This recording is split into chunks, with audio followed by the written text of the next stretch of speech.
So now we're going to use concavity to formalize something I mentioned one time, which is the second derivative test. All right, second derivative test is a very valuable tool for calculus for finding maxima and minima. You know, our fundamental problem that we deal with every time we're dealing with maximum, minimum, general extreme values of functions is that you can identify the critical points of the function easily by setting f prime of x equals 0.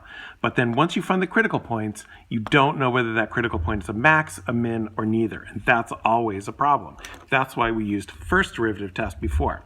So there's another analysis we can do called second derivative test, which is easier than first derivative test, but it doesn't always work. All right, so first of all, if f has a critical point at x equals c, so that means f prime is either 0 or undefined. But I'm going to specifically say where f prime of c equals 0. So this means f has a horizontal tangent. So f has a critical point means f prime could be 0 or undefined. I'm going to say specifically when we're talking about where f prime of c equals 0. So first of all, second derivative test doesn't work when f prime is undefined, because then f double prime would be undefined also. So we can only be talking about critical points where f prime of c equals 0. Then, all right, what can happen? So if f prime of c equals 0, we know that we have a horizontal tangent. All right, so that can look like this, it can look like this, or it can look like this. So we could either have a min, a max, or neither, all right, when that f prime of c is equal to 0. All right, but what's the difference between the min, the max, and neither? Well, in the min, the function is concave up, so f is concave up. So that means that f double prime, in fact, that's if and only if, f double prime has to be positive, and we have a min, all right? Well, if f is concave down at that critical point where f prime is 0, which means that f double prime is negative, then that means we have a max, all right? And if f double prime equals 0, then we have a point of inflection in this case, so it's not a max or min, but f double prime equals 0, that's not always going to be a point of inflection, as we're going to see. Possibly. So this is the other problem with when f double prime is 0, is that it doesn't really tell us whether we have a max or min. So the only thing is, if we come up with f double prime positive, then we know we have a min. If we come up with f double prime negative, we know we have a max. If we come up with f double prime equals 0, we don't know diddly. All right, so here's our conclusion from our second derivative test. If f double prime of c is negative, then f has a max at c. Right? If f double prime is positive, then f has a min at x equals c. And this is essentially the second derivative test. The second derivative test is I find my critical point. If I can get the second derivative test, I can just plug in the value of the critical point and see if what I get out of f double prime is positive or negative. If I get negative, I have a max. If I get positive, I have a min. So you have to remember that negative f double prime gives you a max.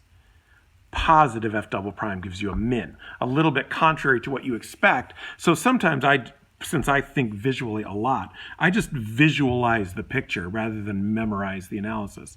I visualize the picture. If I have a concave up critical point, then that has to be min. If I have a concave down critical point, that has to be a max.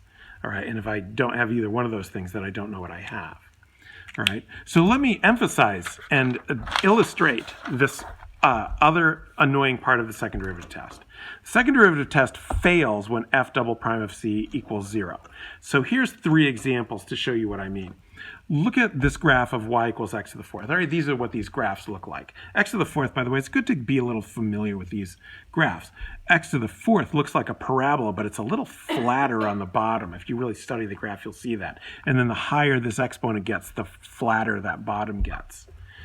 So it's pretty interesting if you look at like x to the 24th. It's just a pretty interesting graph. All right, anyway, so what is going on with this graph? Well, y prime is 4x cubed. All right, that means that we have a critical point at x equals 0, because if I set this equal to 0, that's going to be the only solution. For y equals x cubed, I have y prime equals 3x squared. Again, the critical point is at x equals 0. right? That's from setting this equal to 0. I'm going to set that equal to 0, and I get the critical point. And over here, I get y equals negative 4x cubed, and if I set that equal to 0, then again, I get a critical point at x equals 0. So these are three different graphs that all have critical points at x equals 0, which we can identify by looking at the first derivative setting it equal to 0. Now, what if I do y double prime of that critical point? So that critical point, by the way, is the C of the theorem that we're talking about here. That's the C. So if I want to know if this critical point is a max or a min, I just do y double prime of 0. Well, first of all, y double prime is 12x squared. Let's go ahead and get all the y double primes. So this one's 6x, and this one is negative 12x squared, right? That's our y double primes. So if I find y double prime of the critical point, I get 0. If I do y double prime of this critical point, I get 0. And if I get y double prime of this critical point, I get 0. In all three cases, the second derivative is equal to 0. Yet one is a min, one's a max, and one's neither. So, right? So this, from the graph, this has a min, this has neither, and this has a max. And there's no way for me to know if I don't see the graph and all I see is that y double prime is 0, I have no conclusion from that second derivative test. So I could have a min, a max, or neither.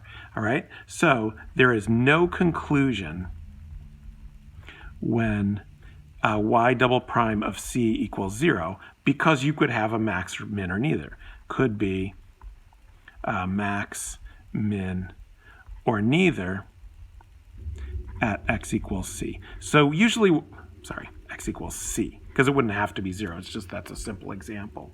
All right? So what we usually say is that the second derivative test fails when f double prime c is equal to 0.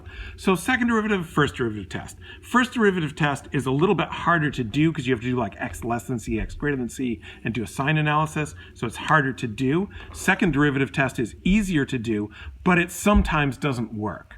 The nice thing about the first derivative test, it always works. First derivative test always works, but sometimes it's a lot of work. Second derivative test is often easier, but not always, and sometimes doesn't work, either because f prime didn't exist, therefore f double prime doesn't exist, or because f double prime of c is equals 0, so you can't conclude anything. Okay, so we'll look at some examples of using this test next.